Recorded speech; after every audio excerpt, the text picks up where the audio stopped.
कोई ईमान आपका कमजोर था तो आप उसके पास गए और आपने अपना हाथ फैला के उसको कहा कि मुझे देखें जी, बता अल्लाह ने मेरे लिए क्या लिखा है और क्या क्या लिखा है? करने लगे हो खुदा के बंदो।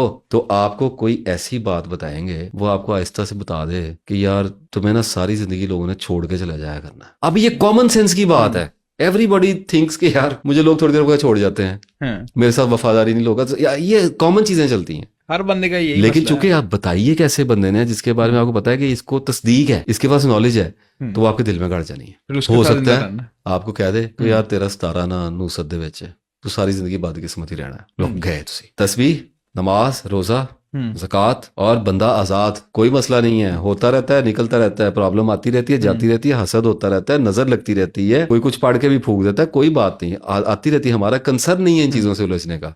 हमारा कंसर्न ये है कि अपनी कोशिश जारी रखें, बस ठीक है, अल्लाह ताला को याद करते हैं, जो होता रहेगा खुद ही ठीक होता रहेगा। खुद ही ठीक हमें होता क्या है। प्रॉब्लम वाली बात है इसमें।